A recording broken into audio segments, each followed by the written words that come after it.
Act 4, Scene 1. Before Prospero's cell. Enter Prospero, Ferdinand, and Miranda.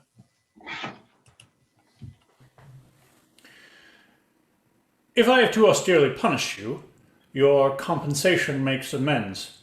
For I have given you here a third of mine own life, or that for which I live, who once again I tender to thy hand. All thy vexations were but my trials of thy love, and thou hast strangely stood the test. Here, afore heaven, I ratify this, my rich gift. Oh, Ferdinand, do not smile at me that I boast of her, for thou shalt find she will outstrip all praise, and make it halt behind her. I do believe it against an oracle. Then, as my gift and thine own acquisition worthily purchased, take my daughter. But if thou dost break her virgin not before all sanctimonious ceremonies may with full and holy rite be ministered, no sweet aspersion shall the heavens let fall to make this contract grow. But barren hate, sour-eyed disdain, and discord shall bestrew the union of your bed with weeds so loathly that you shall hate it both. Therefore take heed, as Hymen's lamp shall light you. As I hope for quiet days, fair issue, and long life, with such love as 'tis now, the murkiest den, the most opportune place, the strong suggestion of our worser genius shall never melt mine honor into lust, to take away the edge of that day's celebration, when I shall think o'er Phoebus' steeds are foundered or night kept chained below. Fairly spoke. Sit then and talk with her. She is thine own. Hot! Ariel, my industrious servant, Ariel. What would my potent master? Here I am. Thou and thy meaner fellows your last service did worthily perform, and I must use you in such another trick. Go, bring the rabble, or whom I give thee power, here to this place. Incite them to quick motion, for I must bestow upon the eyes of this young couple some vanity of mine art. It is my promise, and they expect it from me. Presently. Aye, with a twink. Before you can say come and go, and breathe twice and cry so, each one tripping on his toe, will you be here with mop and mow? Do you love me, master? No? Dearly, my delicate Ariel. Do not approach till thou dost hear me call. Well, I conceive. Look thou be true. Do not give dalliance too much the rein. The strongest oaths are straw to the fire the blood.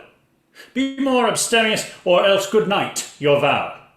I warrant you, sir, the white cold virgin snow upon my heart abates the ardor of my liver. Well. Now, come, my Ariel. Bring a corollary rather than your want a spirit.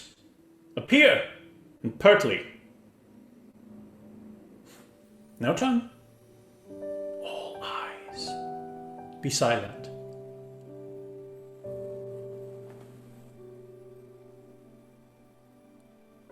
Ceres, most bounteous lady, thy rich lees of wheat, rye, barley, vetches, oats, and peas, thy turfy mountains where live nibbling sheep, and flat meads thatched with stover, them to keep, thy banks with hyaenid and twilled brims, which spongy April at thy hest betrims, to make cold nymphs chaste crowns, and thy broom groves, whose shadow the dismissive bachelor loves, being last lorn, thy pole-clipped vineyard, and thy sea marge, sterile and rocky hard, where thou thyself dost err, the queen of the sky, whose watery arch and messenger am I, bids thee leave these, and with her sovereign grace, here on this grass plot,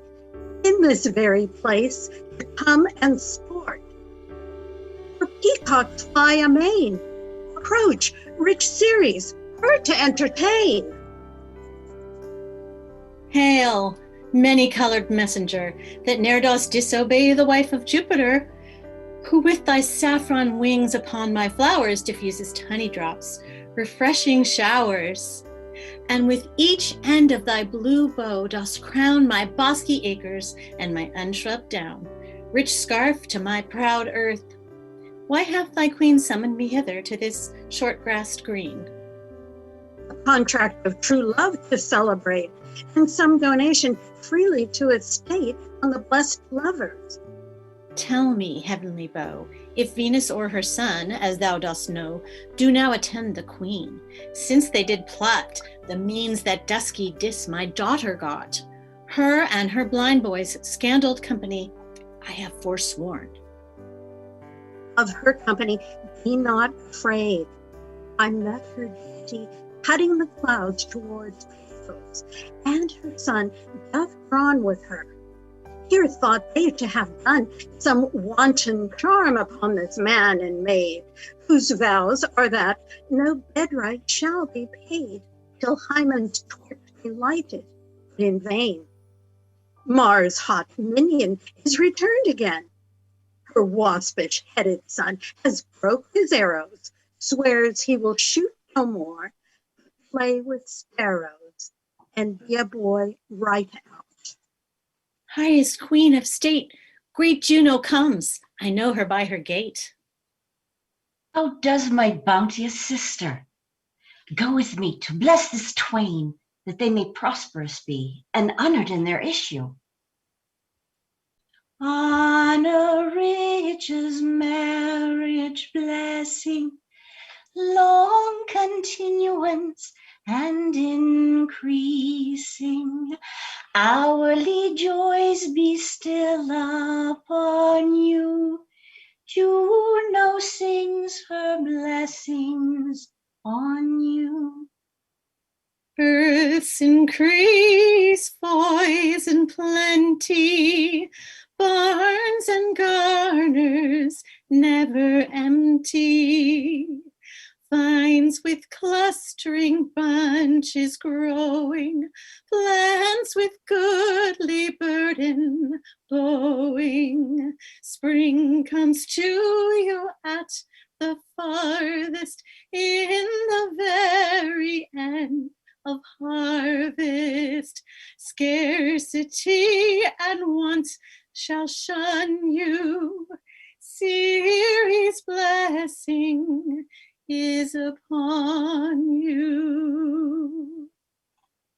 This is a most majestic vision, and harmonious charmingly. May I be bold to think these spirits? Spirits, which by mine art I have from their confines called to enact my present fancies. Let me live here ever, so where a wondered father and a wise makes this place paradise. Sweet now, silence. Juno and Ceres whisper seriously. There's something else to do. Hush and be mute, or else our spell is marred. You nymphs, called naiads of the winding brooks, with your sedge crowns and ever harmless looks, leave your crisp channels, and on this green land answer your summons. Juno does command. Come, temperate nymphs, and help to celebrate a contract of true love. Be not too late. You sunburned cyclamen of August weary, come hither from the furrow and be merry. Make holiday, your rye straw hats put on, and these fresh nymphs encounter everyone in country footing. Enter certain reapers properly habited. They join with the nymphs in a graceful dance. I had forgot that foul conspiracy of the beast Caliban and his confederates against my life. The minute of their plot is almost come. Well done, avoid, no more.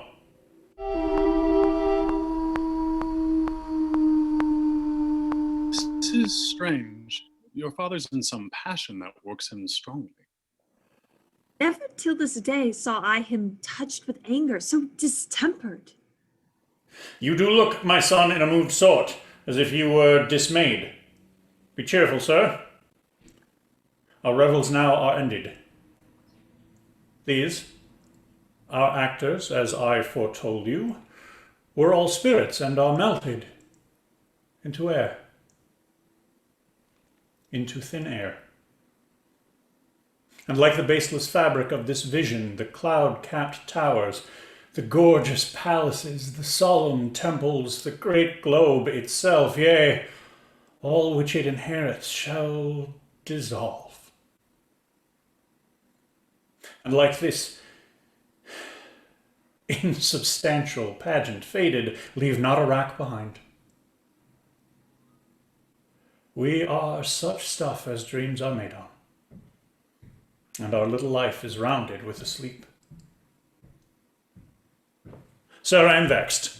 Bear with my weakness. My old brain is troubled. Be not disturbed with my infirmity. If you be pleased, retire into my cell and there repose. A turn or two I'll walk, to still my beating mind. We wish you a peace. Come, with a thought. I thank thee, Ariel, come. Thy thoughts I cleave to, what's thy pleasure? Spirit, we must prepare to meet with Caliban. Ay, my commander. When I presented Ceres, I thought to have told thee of it, but I had feared lest I might anger thee. Say again, where didst thou leave these varlets? I told you, sir, they were red hot with drinking, so full of valor that they smote the air for breathing in their faces, beat the ground for kissing of their feet, yet always bending towards their project. Then I beat my timbre, at which, like unbacked colts, they pricked their ears, advanced their eyelids, lifted up their noses, as they smelt music. So I charmed their ears, that calf-like they my lowing followed through toothed briars, sharp furzes, pricking gores, and thorns, which entered their frail shins. At last I left them in the filthy mantled pool beyond your cell. They're dancing up to the chins in that foul lake, o'erstrug their feet. This was well done, my bird.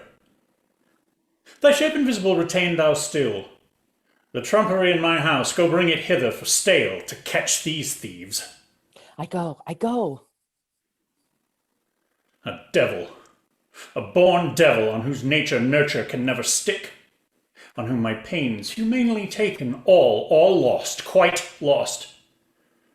And as with age his body uglier grows, so his mind cankers. I will plague them all, even to roaring. Come, hang them on this line.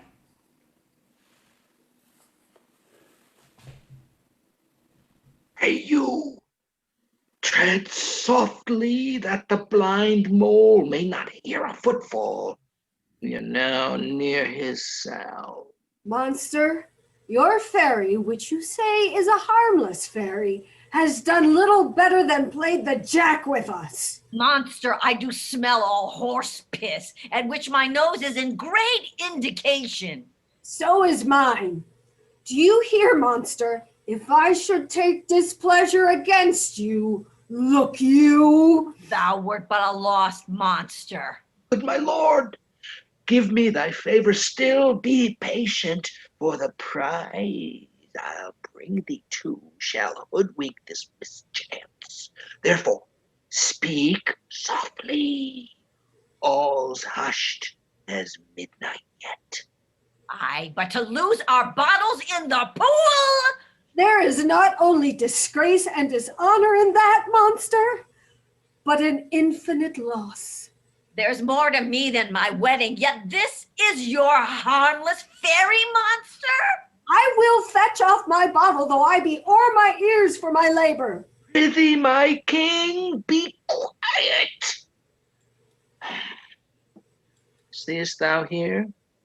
This is the mouth of the cell. No noise, and enter. Do that good mischief which may make this island thine forever, and I thy Caliban, for I thy footlicker. Give me thy hand. I do begin to have bloody thoughts. Oh, King Stefano. Oh, peer, oh, worthy Stefano. What a wardrobe here is for thee. Let it alone, let it alone, thou fool. It is but trash. Oh, monster, we know it belongs to a frippery. Oh, King Stefano. Put off that gown, Trinculo. By this hand, I'll have that gown. And thy grace shall have it. The dropsy drown this fool. What do you mean to dote thus on such luggage? Let it alone, and do the murder first. If he awake, from toad to crown, he'll fill our skins with pinches, make us strange stuff. Be you quiet, monster. Mistress Line, is this not my jerkin? Now, this is the jerkin under the line. Now, jerkin, you are like to lose your hair and prove a bald jerkin. Do. We steal by line and level, and it like your grace. I thank thee for that jest. Here's a garment for it, which shall not go unrewarded while I am king of this country. Steal by line and level is an excellent passive pate. There's another garment for it. Monster, come, put on some lime upon your fingers and away with the rest. I will have none on it. We shall lose our time and all be turned into barnacles or to apes with foreheads monstrous low. Monster, lay to your fingers. Help to bear this away where my hogshead of wine is, or I'll turn you out of my kingdom. Go to, carry this. And this. Aye, and this. Oh.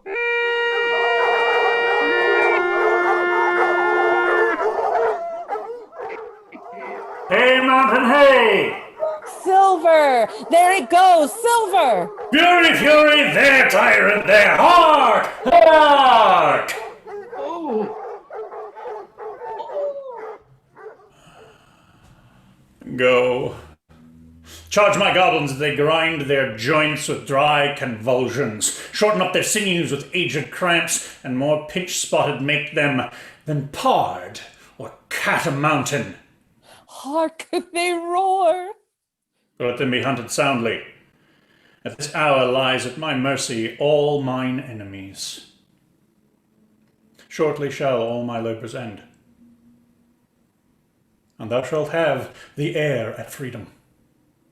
For a little follow, and do me service.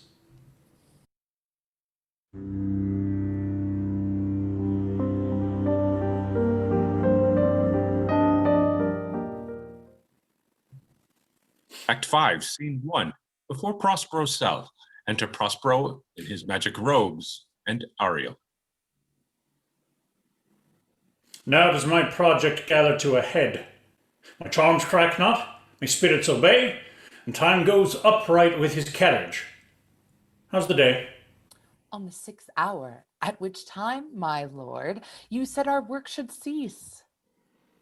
I did say so when first I raised the Tempest. Say, my spirit, how fares the king and his followers? Confined together, in just the same fashion as you gave charge, just as you left them, all prisoners, sir, in the lying grove which feather fens your cell. They cannot budge till your release. The king, his brother, and yours abide all three distracted, and the remainder mourning over them, brimful of sorrow and dismay, but chiefly him that you term, sir, the good old Lord Gonzalo. His tears run down his beard like a winter's drops from eaves of reeds. Your charm so strongly works him, that if you were to behold them, your affections would become tender. Dost think so, spirit? Mine would, sir, were I human. and mine shall. Hast thou, which art but air, a touch, a feeling of their afflictions? And shall not myself, one of their kind, that relish all as sharply passion as they, be kindlier moved than thou art? Though with their high wrongs I am struck to the quick, yet with my noble reason against my fury do I take part. The rarer action is in virtue than in vengeance. They being penitent, the sole drift of my purpose doth extend not a frown further. Go, release them, Ariel. My charms I'll break, their senses I'll restore, and they shall be themselves. I'll fetch them, sir.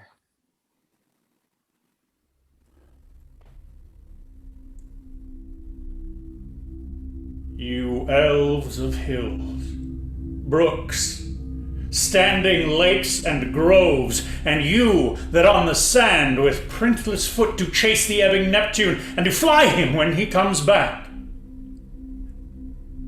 You demi-puppets, that by moonshine do the green sour ringlets make, whereof the ewe not bites. And you, whose pastime is to make midnight mushrooms that rejoice to hear the solemn curfew, by whose aid, weak masters though you be, I have bedimmed the noontide sun, called forth the mutinous winds, and twixt the green sea and the azured vault set roaring war. To the dread rattling thunder have I given fire, and rifted Jove's stout oak with his own bolt.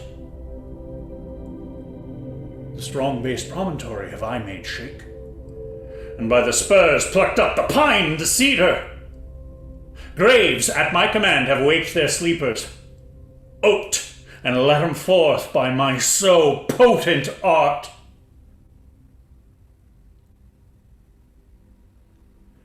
But this rough magic I here abjure, and when I have required some heavenly music, which even now I do, to work mine end upon their senses that this airy charm is for,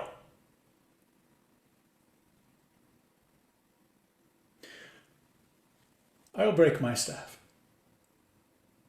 bury it certain fathoms in the earth, and deeper than did ever plummet sound. I'll drown my book. Enter Ariel before, then Alonso, with a frantic gesture, attended by Gonzalo. Sebastian and Antonio, in like manner, attended by Adrian and Francisco. They all enter the circle which Prospero had made, and there stand, charmed. With solemn air, and the best comforter to an unsettled fancy, cure thy brains, now useless, boiled within thy skull. There stand, for you are spell stopped. Holy Gonzalo, honorable man, mine eyes insociable to the show of thine fall fellowly drops.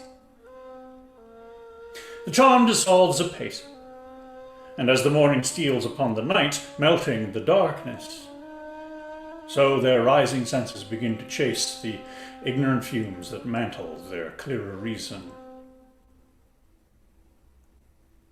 Oh, good Gonzalo, my true preserver and a loyal sir, to him thou followest, I will pay thy graces home, both in word and deed.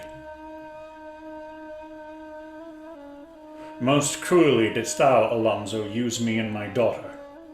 Thy brother was a furtherer in the act. Thou art pinched forth now, Sebastian. Flesh and blood, you, brother mine, that entertained ambition, expelled remorse and nature, whom, with Sebastian, whose inward pinches therefore are most strong, would here have killed your king.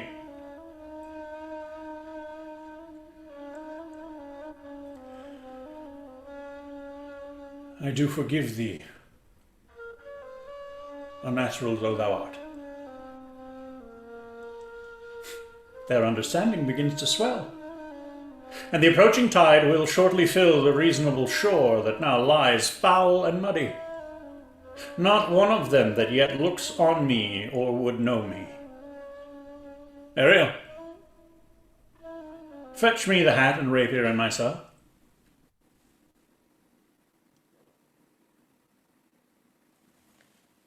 I will discase me, and myself present as I was sometime Millen. Quickly, spirit, thou shalt ere long be free.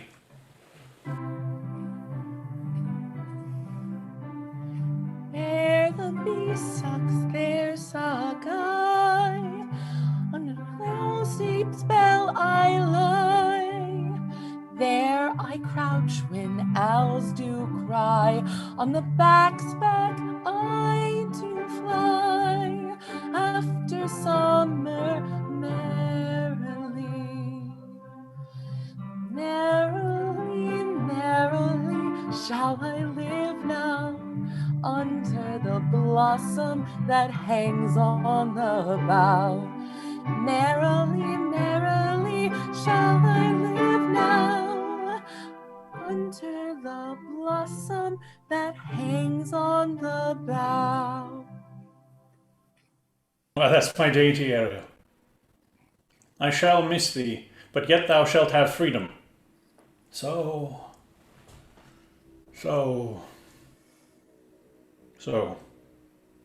To the king's ship, invisible as thou art. There shalt thou find the mariners asleep under the hatches. The master and the boatswain being awake, enforce them to this place, and presently, I prithee. I drink the air before me, and return or ere your pulse twice beat. All torment, trouble, wonder, and amazement inhabits here. Some heavenly power guide us out of this fearful country. Behold, Sir King, the wronged Duke of Millen, Prospero. For more assurance that a living prince does now speak to thee, I embrace thy body. And to thee and thy company I bid a hearty welcome. Where thou beest he or no, or some enchanted trifle to abuse me, as late I have been, I not know. Thy pulse beats as of flesh and blood, and since I saw thee, the affliction of my mind amends, with which I fear a madness held me. This must crave, and if this be at all, a most strange story. Thy dukedom I resign, and do entreat thou pardon me my wrongs.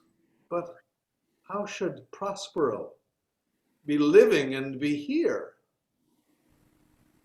First, noble friend, let me embrace thine age, whose honor cannot be measured or confined. Whether this be or be not, I'll not swear. You do yet taste some subtleties of the isle that will not let you believe things certain. Welcome, my friends, all. But you, my brace of lords, were I so minded, I here could pluck his highness' frown upon you and justify you traitors.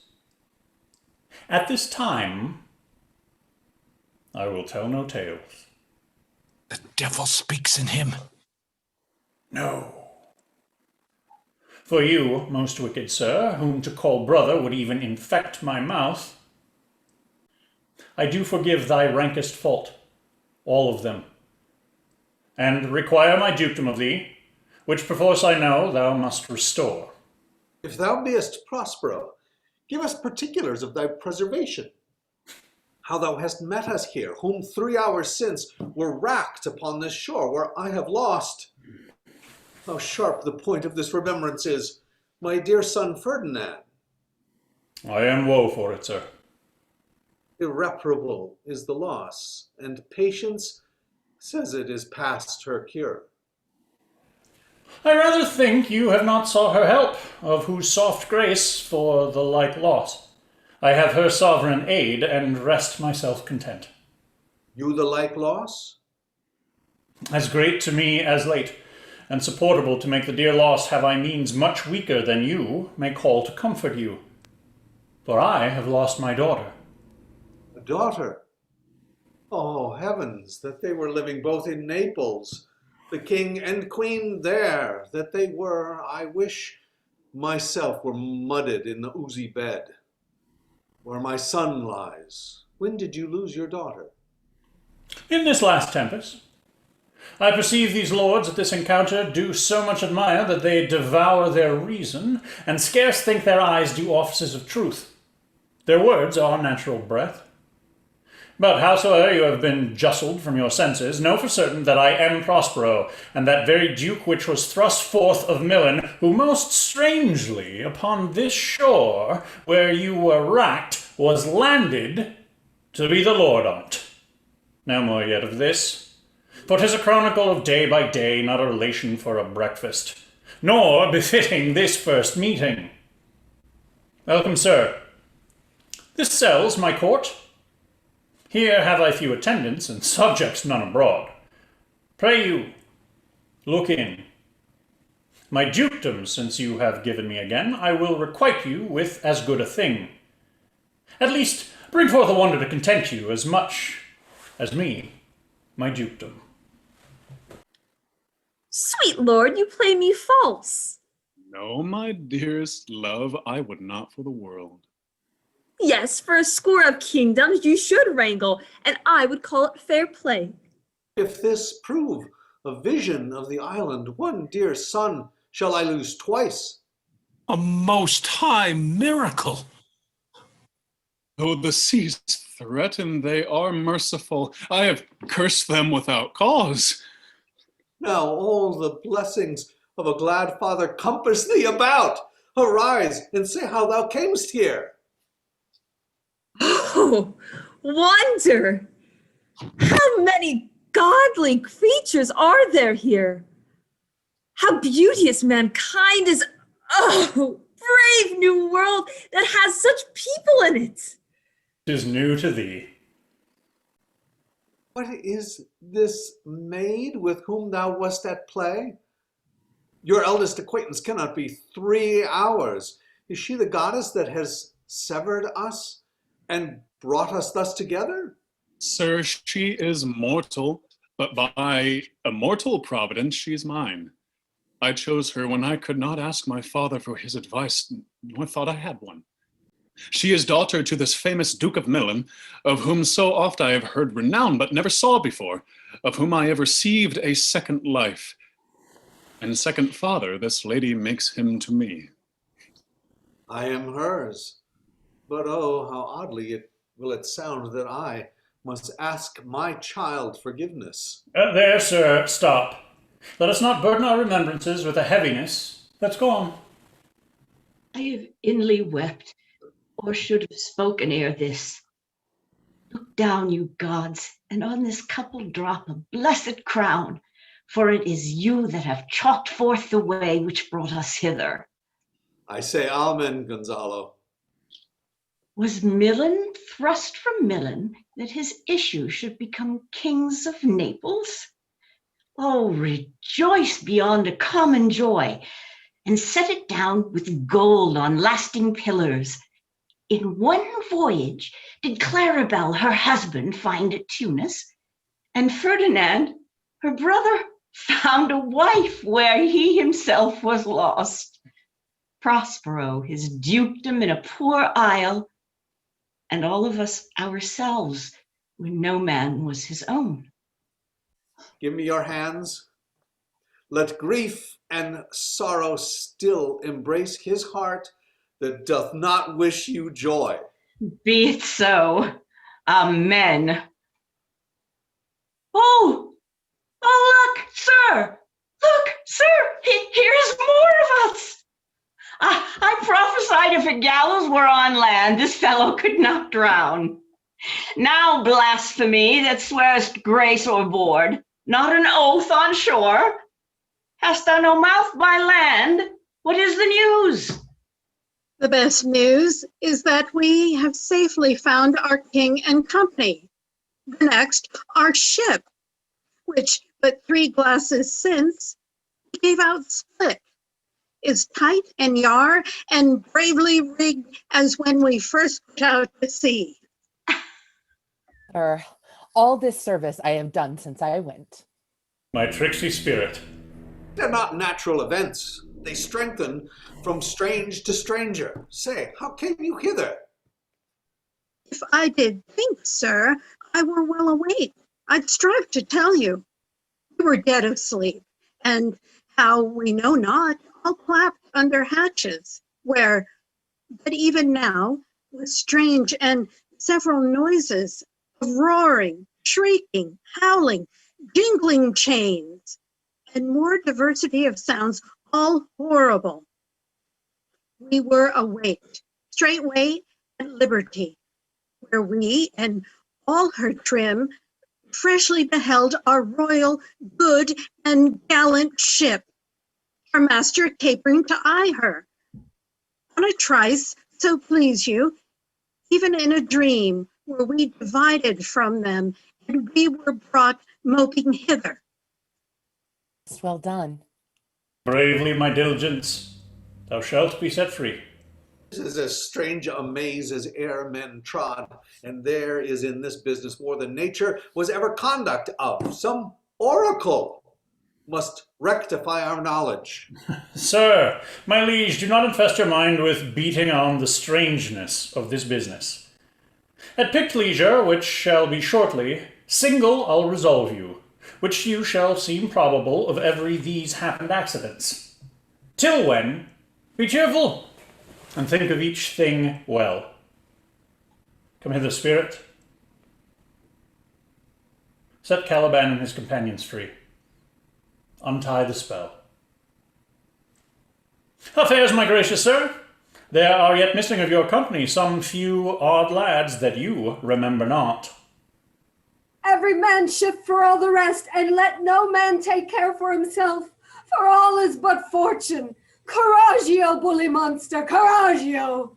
If this be true spies which I wear in my head, there's a goodly sight. Oh, Statiboats, these be brave spirits indeed. How fine my master is.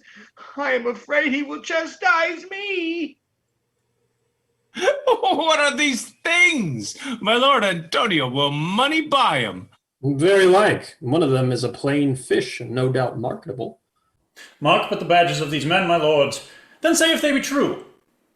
This misshapen knave, his mother was a witch, and one so strong that could control the moon, make flows and ebbs, and deal in her command. Without her power, these three have robbed me. And this demi-devil, for he's a bastard one, had plotted with them to take my life. 2 of these fellows you must know and own. This thing of darkness, I acknowledge mine. Oh, I shall be pinched to death. Is not this Stefano, my drunken butler?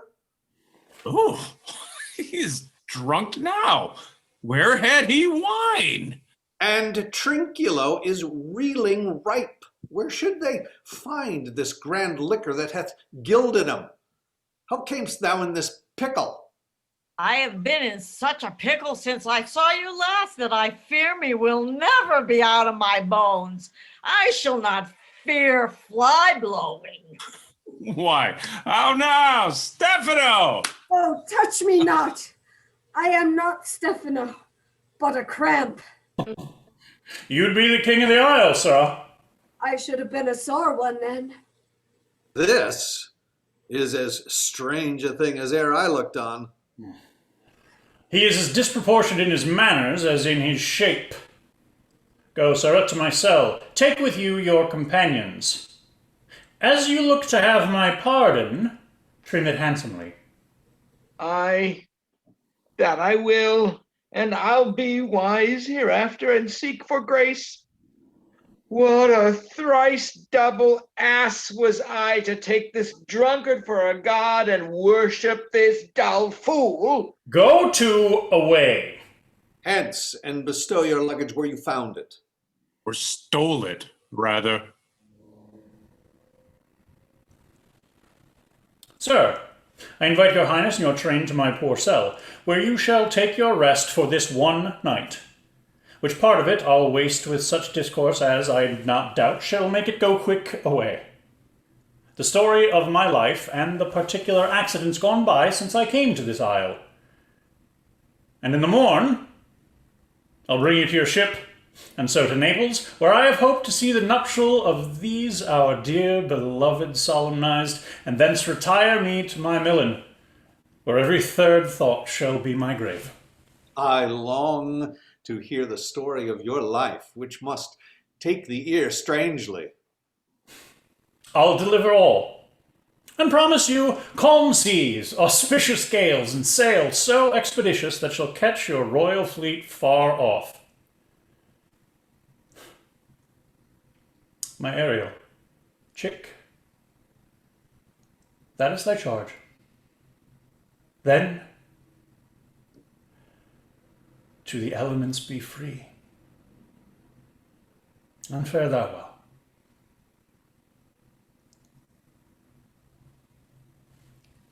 Please, draw you near.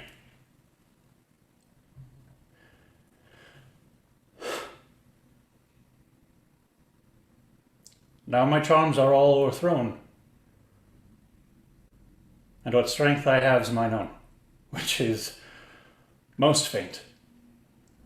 Now 'tis true I must be here confined by you, or sent to Naples. Let me not, since I have my dukedom got and pardoned the deceiver, dwell in this bare island by your spell, but release me from my bands with the help of your good hands. Gentle breath of yours my sails must fill, or else my project fails, which was to please. Now I want spirits to enforce, art to enchant, and my ending is despair, unless I be relieved by prayer, which pierces so that it assaults mercy itself and frees all faults. As you, from crimes would pardoned be, let your indulgence set me free.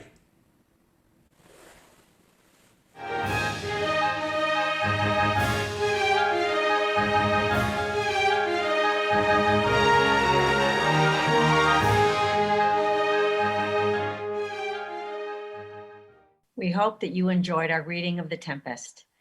Let's bring back our players. Jason Rennie, Christopher Carbo, Taylor Marr, Megan Wells, Ben Birmingham, Julie Measley Grossman, Mark Tracy, Caitlin McCormick, Laura Covault, Elizabeth Juvenile, Elise Ashton, and Dave Demke. I'm Mary Carrick. Join us next time for The Two Noble Kinsmen.